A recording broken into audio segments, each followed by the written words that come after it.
You're listening to the Freedom is Served podcast with me, Steph Ward. Subscribe for more.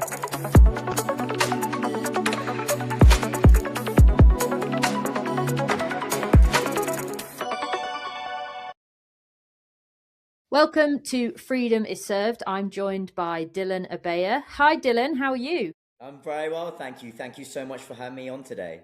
Thank you for being here. Dilan, you work in the AI space and predominantly create AI personas as well as other AI products. Just give us a little bit of information about what that is, because AI is such a hot topic now, right? Yeah, it's everywhere, right? Yeah. There's a lot of hype, there's a lot of noise, and quite honestly, that's why I see a lot of it. Noise, um, a lot of misinformation, a lot of scaremongering. A lot of people don't really sort of understand, it feels like, how to actually take that noise and filter through it and distill it into something that is actually useful with real outcomes for real people in a real way. And that gap is massive still. So there's so many headlines about the rate of change and the rate of speed of AI and how it's developing, how it's coming on. And it's true, it is. And those are the tech people who are developing these sort of advances, and they are advancing incredibly fast. The gap is between where all that tech is versus real life, real people, real outcomes. Sure. And that gap is what people really need to sort of think about and focus on and distill and take step by step to properly understand and implement in a way that is effective and useful for them. Definitely. I mean, I'm an amateur AI user, so I use ChatGPT, as most people probably do in everyday life. I want to know something, so I go on ChatGPT and I ask it and see what it tells me and those kind of things. But I don't use it predominantly for my business yet. I don't use it for my life, apart from me just using ChatGPT basically as a search engine, because I know obviously Google has AI and things in now, but we used to go on Google, search for the answers. Now we go on ChatGPT, ask it the question, and it tells us the answers. So it takes out that time, block of having to do research and stuff yourself, which I find really, really useful. But I don't feel scared about AI, but I also don't feel I fully understand it. And that might be naive to some people, but I don't feel scared about it because I know the power and importance of human connection and human relationships. And that's something where I actually see AI being able to help us to be better, to allow us the freedom to have more time with people, because a lot of the automation can be done via AI. A lot of the automation and processes and things can be done online, and AI can really assist and help with that. So what's your kind of view on that? Because I see it as quite a freeing thing, that it's going to be able to do things that I won't have to manually do anymore. Yeah, I think there's two things there that I pick up on. And firstly, as you noted, like you go onto ChatGTP now, or Claude or Perplexity or Grok or whatever it might be, and you search things. I would say to anyone who has a website, who has a business, to make sure that you are AI SEO enabled, or looking to make sure that your SEO in AI is set up. So it's not just a internet SEO that is relevant anymore. You really need to make sure that AI knows who you are, and that requires a whole new layer of SEO. So that's one thing just to pick up on. Great tip. As you say, most people are like, there's a big shift, right?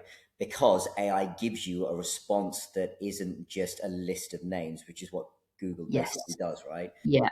So that's one thing. Secondly, without a doubt, and I've been saying for a while, AI is exactly the opposite of taking over. It actually is something that, if you use properly and if you shift through the noise of all of the scaremongering, it can enable you to apply to your business and to your life and to what you do on a day-to-day basis in a way that allows you to do things just much quicker, to then give you more time back in your hands to go and redirect to either higher value work or different types of, you know, um, activities that you want to do with loved ones or friends or whatever you feel you want to do. So without a doubt, applied properly, understood properly, most definitely it will give you back more time to Yeah, then redirect how you see fit.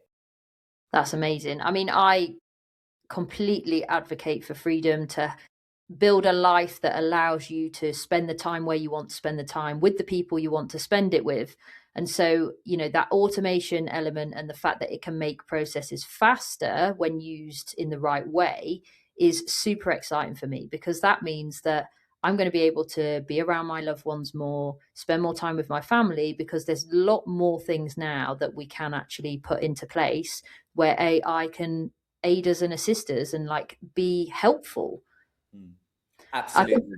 And it goes more beyond just systemization and automation, right, which is software, yeah, which is software framework. This is now AI. What it allows us to do is um, set it up so that it responds in the way that we would respond as humans. okay, And that comes down to you setting it up properly so that it understands how you want to respond, right? yeah, Lots of AI tools out there that can respond, that you can set up, but they still sound very robotic. They still feel very automated, and that's because they are. And what yeah, that means is humans have to train it the way that we want it to respond in order for the human response to be the way that we specifically want it to respond. And that yeah, takes a little bit of time to do, which means just a little bit of time to like sit back, delve in, understand how these things work, to then see how you can best apply it. And to be clear, it is not a magic wand that solves everything, right? I yeah, think another huge misconception that is out there, that I think actually the scaremongers out there put out there to say it does everything, it's going to replace us. And then when somebody uses an AI tool and it doesn't do what we want it to do, and it does fall short, and they do fall short, everyone's like, oh, it's useless. Well, it's not useless. It's doing what you've told it to do, and it doesn't replace us. It doesn't replace the human experience, and you've got to train it to do what you want it to do, and it gives you an uplift versus now of anywhere between 40 to 60% better than what you currently have now by way of efficiency. yeah, To train it accordingly, you've got to apply it accordingly. That takes a bit of setting up time. And as yeah, AI matures over time, that will get even better. yeah. And so, for to summarize the purpose of AI for, without the scaremongering, without the black and white thinking of, oh, it hasn't done everything, so it's useless, or it's going to take over the world. Like, what would you define as the purpose of AI? Well, I think AI most definitely is just going to allow us to stop running around like headless chickens. We are set up in a matrix of total nonsense. Yeah, there's a lot of noise out there, with everything in everyday life. Like, let's just look at road rage. Why do people get road rage? Like, you're going to a place, you will get there, you want to get there alive. Like, you let yourself become accustomed to something else, it's somebody else's behavior that you can't change anyway. Like, there's so much going on in the world. And I know that's probably like such a wild example, but actually, we let a lot of our environment control us and control the way that we are, that we're not able to be the best of ourselves. So if we can implement things such as AI to help be the best version of ourselves and really enhance our lives, like, surely that's only a good thing. Well, it just comes down to Elon Musk's self-driving cars, right? And then we won't have this total, road rage, Yeah, situation, and that will come. Watch, that will come. You yeah, know, that that's just one use case, and there's so many use cases whereby basic human tasks don't need a human to do, but we literally run around like headless chickens doing all of this stuff that is repetitive, that is mindless, and that can actually be done by AI if AI is set up properly. AI effectively can extend, or should be seen as being able to extend, human capability far beyond the limits of time, Yes. memory, and scale. It effectively should be seen as something that can handle repetitive tasks, analyze vast amounts of information in seconds, make knowledge instantly accessible. So that means the Yeah. value of knowledge all of a sudden plummets to zero, which basically will allow and free humans to focus on creativity, on judgment, on relationships, and meaning. And at its best, AI doesn't replace us in any way, shape, or form. I've said this for several years now. AI does not replace the human experience. It amplifies us if used properly. It helps individuals and businesses scale their ideas, preserve their expertise, scale their expertise, and solve problems faster and create new forms of value that weren't previously possible. So, Yeah. in simple terms, AI takes care of the mechanical side of things so that humans can focus on the meaningful human side of actually living. Yeah. So if you were to think, kind of maybe not even now, maybe like 5 years down the line, if somebody was living their ideal life and they implemented AI into their everyday life, what would that look like? Because there's all sorts of technologies out there now. An example is, and this isn't AI, but an example is, I bought a new fridge. You can connect it to the internet to reorder your food. I don't do that, but you can do things like that. So, how far can we take this in everyday life? Like, what would it actually help us to save time doing? And what would that look like if you could just give an example of what you think that would look like for you? Whatever we imagine we can make. It's as simple as that. Okay. Whatever we imagine we can make.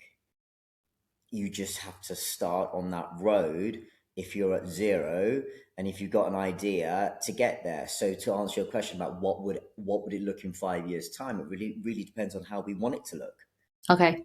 So if all of a sudden I want my house to be cleaned by robots, well, I can have a Neo robot that does that for me. If I Yeah. want a self-driving car, well, they're already there. If I wanted to have everything automized with software and then enhanced with AI responsiveness within how I operate in my business, that absolutely can be set up. But it's a case of then setting that up. Yeah. So how far do I want to take it? Really is the question. Yeah. That's what matters, I think, more than anything else. So it depends on said human and how far the human actually wants to take it, because whatever we can imagine, we can create. Yeah. I mean, I personally, if I could get up in the morning and never have to do an email again and only speak to people that are people, like that would be my dream of my business. That would be my dream of my life, that I wouldn't have to do those mundane things that don't have the connection that it does when you talk to another human. That's what I enjoy. I enjoy engagement with people. I can't stand emails actually. Like they do my head in.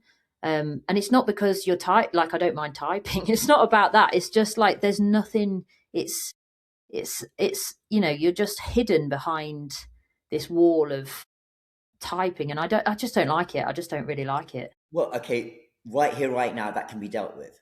Yeah. Repetitive tasks that analyze your emails according to how you think, how you want it to respond. You can have an AI email agent Yeah. respond to those things and then escalate something to your attention if it needs a human to interact with it. Again, so that takes away a lot of the repetitive email responding tasks that you don't need to do, Yeah. It takes a little bit of time for you to set up a system or set up things so that so that an email responder responds to your emails, drafts it into your email draft box so that you can then tweak it or change it accordingly, Yeah. which then allows you to like take that time away from repetitive, boring emails that you do not like responding to, get it to respond to those things that it can, and then escalate what it feels it needs you, human, to deal with. Yeah. And so how do you kind of like in that example then, I mean, for me, that sounds like an amazing kind of implementation of AI. So I've got that time freedom back. And not only is it about the time, it's about replacing something that I don't enjoy doing. Because, for me, this podcast called Freedom is Served. I want to live the freest life to do the things I enjoy doing. I don't want to live doing things that I don't enjoy doing. That's the whole point, right? We want to live the life, not just exist in our life. Well, And, with that said, where do people even look to start? I've made it very clear that I use ChatGPT and that's about as far as it goes right now. So where do people even realize the capabilities of what they could replace with this? Is it actually asking ChatGPT? Is it looking online? Where do people start? Because a lot of people out there, I think that it's just a lack of knowledge of even understanding about AI rather than I'm not overwhelmed by it. I want to embrace it. I want to make things happen with AI that are going to take away those boring things in my life. Like I want to do that, but I don't really know where to start. And, you own an AI business. So maybe give us a bit of that. Like, how do we even bridge the gap between people who are in the tech space of AI and everyday life? so just to be clear, my background is not tech, Okay. right? My Yeah. background is buying and selling shares. Yeah. It is the City of London is Wall Street. I'm not a tech guy. I'm not an AI guy. That was not my background. Oh, I am an AI guy now, but I Yeah. was Yeah. Yeah. before, and I started at zero, Okay. zero knowledge, and now I have an AI company. How long ago? So that's over a period of 2.5 years, Okay, right? amazing. So 2.5 years ago, you had nothing to do with AI, Yeah. and now you own an I AI had tech. ideas about AI, like Of when I course. used to sit on a trading floor and we used to talk about tech, and we used to talk about when ChatGPT or OpenAI was launched, and when that their website basically crashed, right? When everyone was trying to like subscribe to it, and from that point on a trading floor within the City of London, we used to talk about how this is going to change things. That how the impact of this, and I had views on AI then, right? Yeah. But I wasn't actually using it. Like in the City of London, you cannot use AI on a trading floor. It's banned. Any they don't want that because they're scared of it. They're scared of what the impact is to, because the incumbent banking franchise or system is built on legacy systems, and AI basically cuts straight through all of that. Yes. That Yeah. means I could replace half of the trading floor of JP Morgan right now. Yeah. And that scares the shit out of them, And, I imagine. and I've presented that to competitors and they've been like, whoa. I've trained it with 35,000. I've trained AI Dylan, for example, with 35,000 words of how to trade, Yeah. right? And then I could further enhance that by replicating what I do on a day-to-day basis on a trading floor, if they wanted to take it that far. So my point is, there's a lot of stuff that humans do in the City of London that a human does not need to do that an AI could do. So my point in saying all of that is that 2.5 years ago, I did not know how to build AIs. Now I Okay. do, right? I had views on AI, and I was super interested because it caught my imagination. So, Yeah. to your question about, okay, where does someone start? Well, you just start. What Okay. what do you list? What you do not like doing? Okay, emails, uh, X, Y, Z. Right. Okay. Then take that list, put it into ChatGPT, put it into Claude, put it into Perplexity, put it into Grok, put it into Gemini, put it into whatever you use, and say, what AI tools could I use to help me with doing these tasks that I don't like doing? Yeah. Start And it there. will, yeah, amazing. Just So start there. we've just In my business, what I do when I look at AI solutions, so I create AI personas where I create self in AI, not just a chatbot, which is dirty and basic, or an AI twin, an actual digital asset, Yeah, right? so you just touched on AI Dylan, okay, which is your AI persona. So just explain that isn't a chatbot. Like, what is a persona of AI? So what I've created are digital assets, something that is um, see a chatbot like renting a house, see a digital asset like owning a house. Okay, yeah, that makes Right? sense.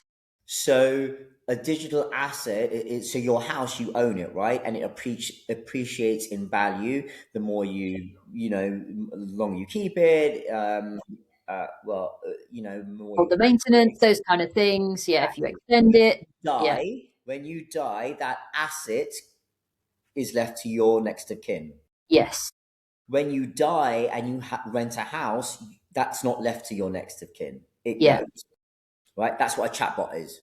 yeah. Okay, so you've got an AI Dylan, then an AI persona, Yeah. and you use that in what context? So I built AI Dylan based on my social media. I like to help people, and I wanted to. It was a way for me to be able to scale my knowledge in a way that was interactive for people 24/7. Okay, If they were going through some of the things that I was going through, I know what it's like to be, up at 2 o'clock in the morning, crying my eyes out because XYZ had happened and there's no one around. And part of what I used to talk about, and I still talk about on social media about helping other people is that we have to help ourselves. We have to fortify ourselves because ultimately the only people that we have with us 24/7 is us, yeah, is self. definitely. Yes, we have our family. Yes, we have our loved ones. Yes, we have, people might have therapists, they might have their best friends, etc. Yes, we have all other people, but ultimately the only person that we have with ourselves 24/7 is ourselves. Therefore, we must make ourselves the strongest that we can, the most robust that we can. That doesn't mean perfect, but what that means is enabled with the tools be able to help ourselves. Sure. And so that's what my social media was based on, helping people help themselves or fortify themselves so that they were in a position to be able to help themselves should they fall, should they find themselves in a dark moment. And so AI Dylan was about, I can't be there 24/7. People can't access me 24/7, nor should they be able to, but they could. But could I create something beyond just the static social media, which is one dimensional? Could I create something that was interactive that people could speak to and get a response similar to what I would say if they were speaking to me directly? Okay, cool. So AI Dylan was a support system in its, infancy. That was the idea of it. Correct. And and that is in use, active use now, right? Correct. So I have subscribers to AI Dylan, and then it's then become sort of a demo of power that other people have then asked me to build that for them. Okay, cool. And So you're able to build anybody their own persona, which is, a digital asset version of themselves, freeing up their time, but also for whatever the purpose is, whether that's supporting other people or, themselves, that is then there and they've created that, right? correct. So yeah, it's also about it now. What it's extended into is scaling people's expertise. Okay, amazing. So if you have people with a specific niche, as you and I both are a part of, big business entrepreneurs, Adam Stott, CEO thereof, coached me to Yeah. say that I should be creating AI Dylan, but for other people. I thought when I brought AI Dylan to market that I was late. I Okay. thought that everyone had already done AI Dylan. I thought it was nothing revolutionary. I thought because it's so obvious to me. Yeah. When I first joined BBE a year and a half ago, which is when I brought AI Dylan to market, August 2024, I thought I was late. When I presented it, as we all have to do, present our businesses, he was like, everyone was like, "What are you talking about?" They did, it blew their minds, But right? he was one of the people who got it. A lot of people were like, all my mates were like, bore off. Really? Yeah, they were like, what Wow. are you talking about? No one understood what I was talking. What? No one understood me. Adam though was like, oh wow, okay, that's interesting, and then suggested that I should be creating that Yeah. for other people. And I genuinely thought that that was not revolutionary. I did not think that was interesting. I did not think that that was particularly mind blowing because I absolutely thought that everyone had already done this. Wow. And that just shows, sometimes you can't see the wood for the trees. Like when you're in it, you just can't always see, like how good you have another idea because you just, it becomes normal to you, I guess. Mm. Is that a similar, that it just become the norm of like, okay, I want to do this. Well, obviously, if I want to do it, everybody else must have done it kind of thing. Is that how you felt? That's 100%. I was like, well, if I thought it, somebody else has got to have thought it. And indeed, as other people were having those thoughts, as time went on, other people, like people with much bigger platforms than me and known, several months after AI Dylan was launched, were then starting to launch theirs. And then ultimately, that's the path that I went down, having been coached by Adam to replicate what I'd done for myself, but for other people. That's the path that I went down to explore, and I found more and more people not understanding what I was doing and needing help to do what I had done for themselves. And then it sort of led into building my own AI company where I create AI personas for experts, business coaches, entrepreneurs to scale their expertise 24/7, which they can then, monetize, earn from. So I create AIs that not just talk, but also earn. Yeah. And then also to go back to what you were saying about how do people start? Well, the way I do it, in terms of AI solutions, which is another side of what you've just asked about, to help other people understand, like what I do is I ask people what their businesses are, what their inefficiencies are and pain points are as they see them. I get them to talk about that, explain that to me. I analyze that through AI Dylan plus plus, and I go and source AI solutions and AI apps out there that can help solve for and target those inefficiencies and pain points. I then build and implement. Amazing. And That's again, I want to be clear, it is not a magic wand that all clears up everyone's problems and everyone's pain points and everyone's inefficiencies. State very clearly, it does not do that. But what it can do, what it will do, is give you an uplift of say 40%, 60%, 80% in some instances, which is sure. a huge improvement versus where people are at right now. And Yeah. that's the point. And as AI matures, again, back to what you were saying, in 5 years' time, in 3 years' time, in 10 years' time, AI will have matured beyond where it is today, obviously, given the rate of change that is occurring in the space, to the extent whereby those basic sort of customer service or basic sort of, repetitive tasks that we do on a day to day basis, you'll have that uplift move from 40% to 80% to 100%.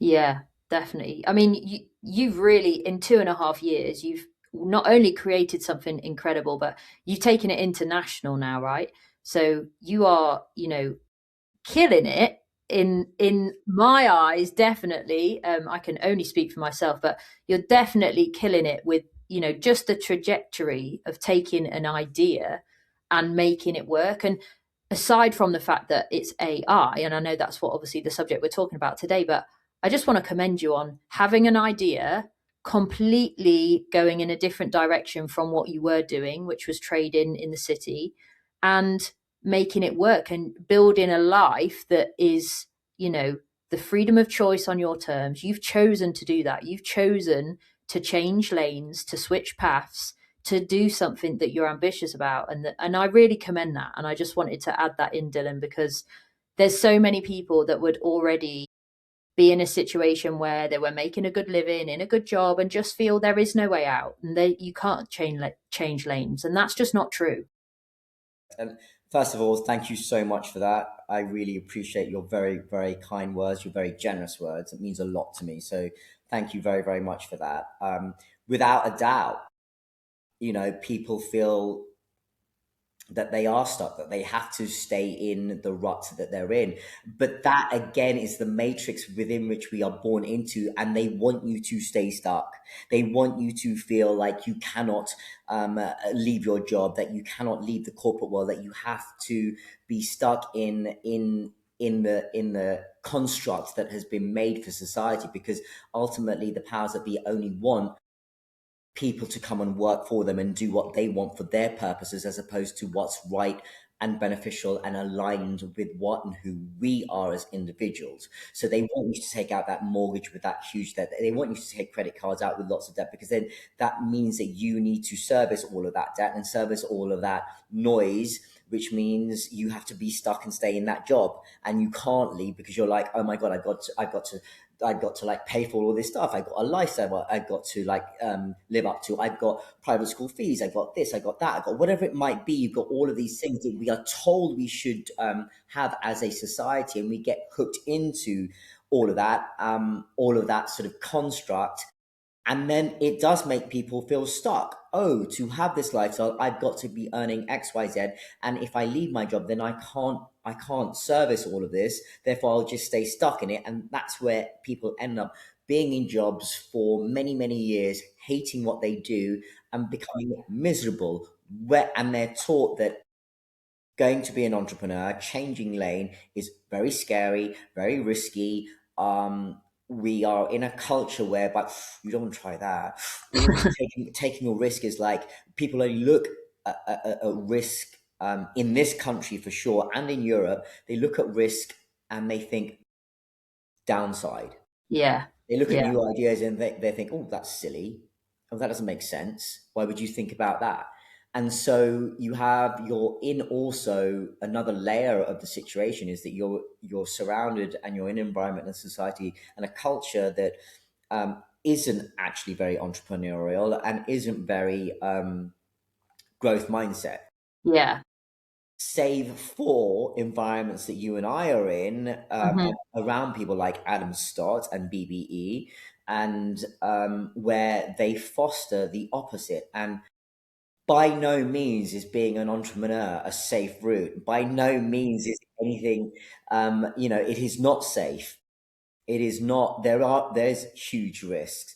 There is huge uncertainty. There's huge doubt. That's all part of the journey. That if you stick at that and work through that and move through that, then you will bear the fruits of that journey. But that comes down to, so back to what you were saying about, you were very generous in your words about commending me for changing lane. Well, I changed lane because I found something that fired me up. Yeah, yeah, that's the same for me as well, And I was smiling then when you were saying about all the, it isn't safe and it is scary and it is, yeah, it is, but oh my God, is it exciting? And oh my God, it feels incredible to be surrounded by other people who have also, taken the leap, decided that it wasn't enough to just do what everybody else thinks you should do, and like that is empowering in itself. So for me, that's how I define, feeling free and living on my terms. And I guess, my final question for you would be, if you could advise somebody or give some advice on how to truly be free and live the life they want to live, what would that be given your own experiences? Do what aligns and resonates with who and what you are. Whether you are in the corporate world or whether you are in an entrepreneurial world, you've got to be doing something that fires up your interests, that aligns with who and what you are, as opposed to doing a job for the sake of doing the job to get a paycheck and becoming an entrepreneur because you think, oh, that's freedom. Well, it's only freedom if it aligns with who and what you are, because it has to align with what you are, who you are, what resonates with you, what aligns with you. Because during those days of doubt, during those days of darkness, during those dates of I've not made a sale in like 2 weeks, or during those times where you're like, I don't quite know exactly what to do. This all feels a complete total mess, and I'm on my own, and I have no one else to turn to. Yeah. During those times, it is your keen interest in loving the business that you're in and the topic that you're in and the subject matter that you are focusing on. It is that interest and that engagement, your self-engagement in what you are doing, that will see you through those doubts and those dark moments. Whether you are going down the entrepreneurial route or the corporate route, you have to really think about what it is that you like, what it is that you want. And the answers to that, we all have. Yeah. It's all within us. What we like, what we want, who we are, what it is that we actually want to do. We have those answers to Yeah. self. We have those answers to self. To answer your question, therefore, on how to be is really to really follow your own path. And how do you follow your own path? You ask yourself, what do I want? 100%. Yeah. Like I talk about freedom, but my freedom would be totally different to your freedom or somebody else's freedom. It's individual. It's not just about, I don't work a 9 to 5 or whatever it is. It is, like you say, what gives you that fire in your belly, that in those moments of doubt, in those moments of hardship, in those moments of going, oh my God, have I made the right decision? Deep down that you have, and you will push through. And there is no way that you can turn back. Like you just can't turn back. You're not physically able. And when you find that thing, which I know you have as well, that you're not able to quit on, no matter how hard it is, no matter how painful it can feel sometimes, then you're living with purpose. 100%. And people look outside for those answers. Yeah. And the key to remember is those answers are within. Yeah. You just have to ask yourself. Go into a quiet room, take a couple of deep breaths, and ask yourself, what do I like? And the things that come to mind are what you want. Then start to explore those. Sure. That's amazing. Well, thank you so much for your time, Dylan. It's been an absolute pleasure to speak to you. We've spoken about AI, and hopefully it's opened some people's, minds to not be so fearful around AI as well.